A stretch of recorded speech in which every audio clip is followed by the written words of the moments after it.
I see these American system principles as being anti-oligarchical, that they encourage population growth and they encourage population development. People's intellect, they get smarter. And that's Mm, exactly what the oligarchy doesn't want. They mhm. attack these kinds of policies as bad for the environment because there's too many people on the planet and we need to reduce the Earth's population. They want less people, and they want those people dumber. Why is Mhm. that, do you think? What is it about Good question, oligarchy right? that that's what they desire? Yeah, it seems to be a theme, eh? Like throughout history, whether you're like looking at the writings of Hesiod or even something more recent, it seems like that's always been sort of the constant theme amongst the organizational structures of oligarchs is to keep the slaves, keep the masses in a state of constant turmoil, constant scarcity. Ideally, have encourage systems where they limit their population, their reproduction to certain acceptable numbers, and don't, it's kind of like they treat human beings. I think that's part of the thing, right? I think they treat human beings like game animals, or like maybe not game animals, maybe a mixture of game animals and domestic cows and chickens that you would have on a farm. And that's the problem, is the inability to, I think, qualitatively differentiate the identity of a human versus a wolf and a monkey and a cow. There's similarities of these different biological mammals. There's mammalian characteristics in all. There's a lot of genetic and other physiological characteristics that are similar. They all fart, you know, they all eat in their own way and do their things that they do, and they all reproduce. But they're not governed by the exact same laws. Only human beings among the known animals of the ecosystems of the earth exhibit these properties of judging good and evil, of having aesthetical sensibilities of beauty that inform our intellect in discerning what is the right or the wrong thing to do, what is a metaphysical principle, something beyond the senses that allows us to adduce an intention. That's not simply an intention to go hunt, go get food, but higher intentions that are animated by ideas of what is the nature of human beings, right? We create definitions, we try to understand the essence of things by defining them as best as we can, and then acting accordingly. So, but then again, you can't see an intention. I could see a face, I could see a facial expression, I could see somebody smile, but does that mean they're happy? How many sad clowns are there? Um, so human beings do this other thing. We're animated by something other that the oligarchy rejects, and they would prefer that we just be. I think their ideal is like happy dogs, happy to get our scraps. They seem to treat their personal domestic animals well enough, but they don't treat Africans or human beings in general well enough, because they disdain this quality within humans to be free, to go beyond our limits in ways that animals don't. Animals are happy. A dog and a cat is perfectly happy just being cared for by an overseer. Humans are not. We get very frustrated in that type of constricting environment, and we yearn for something more. So we have this divine spark that, in the best of times, when we're fit to survive, is cultivated and is awoken and is given the means to work itself out. That should be what every kid gets to experience as an early of an age as possible.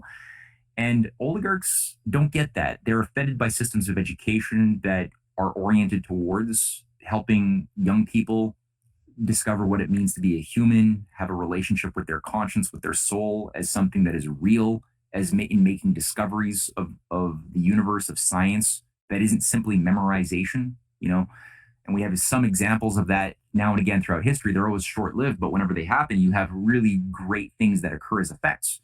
People like Max Planck, who make discoveries into the quantum, emerge out of that process. And what you tend to find in these examples of these cultural movements to bring healthy reforms to education is are certain things that we take for granted, like that classical beauty, that the arts and the sciences don't exist in two separate worlds, but are two sides of the same universe, and that the great scientists should also practice, whether visual art or musical art or just art in general, just practice that aesthetical part of themselves, like flex it, work it, cherish it, and then find that your logical powers of reasoning become enhanced accordingly in exponential manner that people who are simply mathematicians cannot even get that. There's this story from Edgar Allan Poe, who was a trained mathematician and in many ways a linguist, who was a student of the infinitesimal calculus, and he was part of the network of West Point and École Polytechnique that had some of the greatest minds and scientists of that age in France working together. Um, and people like Charles Dupin, who was a leading scientist at the École Polytechnique and who was a student of Gaspard Monge. He was used as an inspiration by Edgar Allan Poe to formulate the character of his Inspector Dupin from his Tales of Ratiocination, the first detective mysteries in human history. And so this character wasn't totally fictitious. He actually showcased how the real mind of Charles Dupin actually worked in the figure of this character he created, who was able to use powers of deduction and induction in ways that were impressive, but he always made a point that his effectiveness at solving the mysteries was because he didn't depend. He was not limited by either deductive or inductive reasoning, which is the reasoning of a logician or a mathematician or a nominalist. He was instead, he used them, but he went beyond that because he had a creative power as a poet primarily, which allowed him to make these nonlinear leaps outside of those realms of computer thinking. And so, that's the sort of thing that I think we need to get back to today, because the oligarchy only is successful at getting us to limit ourselves and to reduce our world populations to the degree that they impose cultural dynamics that destroy our ability to do those very things, right? To see the harmoniousness, the idea of aesthetics and science, the idea of having that help us pass judgment of what is the right or what is the wrong, what is natural law, what is an offense to natural law. If you don't have the foundation, you can't do it. And I think, again, when I look at a lot of the Chinese shows, it's very difficult to feel like to have a non-dirty experience. What I mean by that is, like, when you're watching like Netflix or Prime or something, it's just I gotta watch a show sometimes or a movie, and it feels dirty. I feel like I've been psychologically uh, uh, manipulated by these disgusting Gnostic stories that infuse anti-human Trojan horses into the psyche. I don't get that with most of the Chinese or South Korean shows that I will watch. They actually are infusing these types of moral lessons about the about human nature and how to carry out better judgment and wisdom embedded within the stories. It's the right way to do it if you're going to actually have a cultural policy that's going to allow you to appreciate why human beings don't have any absolute limit to our growth. We could if we impose it onto ourselves and we allow ourselves to be defined as animals.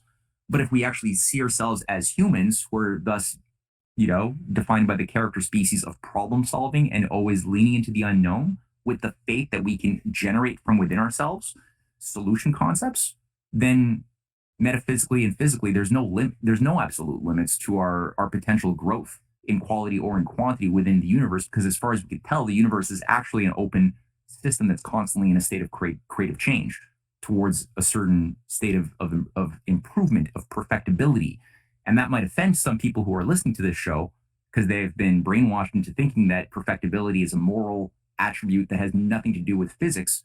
But I would say they've been brainwashed, as I just did, because I would say that evidence shows us that the universe, even before there was humans, has purposefulness, directionality already there in the unfolding of even things like living matter on the earth that moved from simple celled amoebas at some point by some mysterious process we don't understand, that found itself in this particular part of the solar system within this part of the galaxy, that began to change in a manner that generated things like photosynthesis and generated new biotechnologies over time, which then changed the environment, that reciprocally then changed the organisms within the environment, and had this back and forth of the whole to the part and the part to the whole back and forth, to the point that we have, more and more complex systems capable of having, at a certain point, a conversation between you and me over light speed, on these strange boxes that we're talking into. I mean, that, like, is that random? Is that just like like lucky chance, or is there actually a sign that there's something,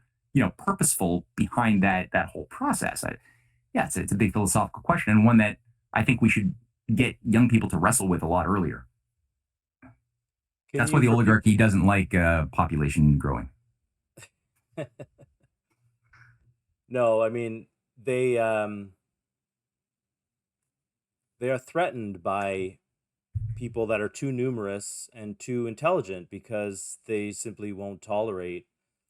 In order for their system to survive, people can't be smart enough to see through it and see a better system, and then be numerous enough to overpower them.